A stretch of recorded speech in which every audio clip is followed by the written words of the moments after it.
અમદાવાદના દર્પણ સર્કલ પાસે આવેલ અમદાવાદ એસ્ટેટ બ્રોકર એસોસિએશન દ્વારા હનુમાન જયંતીના પવિત્ર તહેવાર નિમિત્તે છાશ અને પડીકાનું વિતરણ કરાયું. Story report by Hitesh Dave, Ahmedabad. આજે હનુમાન જયંતિ વિશે શું માહિતી આપશો? હનુમાન જયંતિ વિશે જે હનુમાન જયંતિ જે હર વર્ષે હનુમાન કેમ્પ જે ત્યાંથી શોભાયાત્રા નીકળે, જે હનુમાન જયંતિના એક દિવસ પહેલાં નીકળે છે, તો એના અનુસંધાનમાં અહીંયા અમે છાશ વિતરણનું કાર્યક્રમ રાખીએ છીએ. જે અમારા જેટલા બ્રોકર મિત્રો છે એ લોકોના સાથ સહકારથી અમે છાશ વિતરણ રાખીએ છીએ. કેટલી છાશનું વિતરણ કર્યું હશે અને કેટલા વર્ષથી રાખો છો? અમે ઓછામાં ઓછા આ 8મું વર્ષ છે અને સ્ટાર્ટિંગથી અમે 2000થી ચાલુ કરેલું. તો અત્યારે સમજો ને, આજે ગયા વર્ષેમાં 7000ની આજુબાજુ હતું, આ વર્ષે 8000 ઉપર છાશ વિતરણ, 8000 લીટર ઉપર અમારે કરવાનું. કેટલી છાશ ગઈ હશે અંદાજ સવારથી અત્યાર સુધીમાં 5000 ઉપર છાશ ગઈ હશે.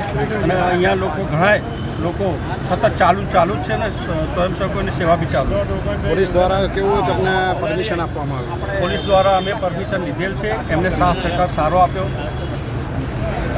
આજે જેટલા વર્ષથી તમે કર્યા, સાથે સાથી મિત્રો કેટલા છે તમારી સાથે? અમારા અત્યાર આટલા વર્ષોથી 8 વર્ષ થયા, તો અમારા અત્યાર સાથી મિત્રો ઓછામાં ઓછા 5 થી 6000 બ્રોકર મિત્રો છે અને સાથે સાથે વેપારીઓનો સહયોગ છે. શું નામ તમારું? કિરીટભાઈ મુખી. કિરીટભાઈ, આજે હનુમાન જયંતિ વિશે અને સાથે જ્યારે આજે પ્રોગ્રામ આટલો સરસ કરવામાં આવ્યો એના વિશે શું કહેશો? આજે અમે લગભગ 8મું વર્ષ છે. અમદાવાદ એસ્ટેટ બ્રોકર મિત્રો તરફથી સાથ અને સહકાર દર વર્ષે મળે છે.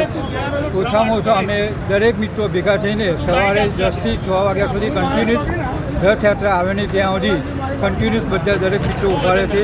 સાથ અને સહકાર દરેકનો છે અમારી પાસે. આવતા જતાં દરેક મિત્રોને ઠંડી છાશ, ઠંડુ પીણું અને નાસ્તાના પડીકા, માતાજીની ભગવાનની પ્રસાદી દરેકને મળે છે.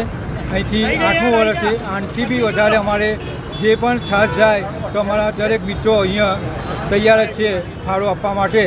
તો આના કરતાં બી અમને વધારે ઉત્સાહ, દરેકને સાથ અને સહકાર મળે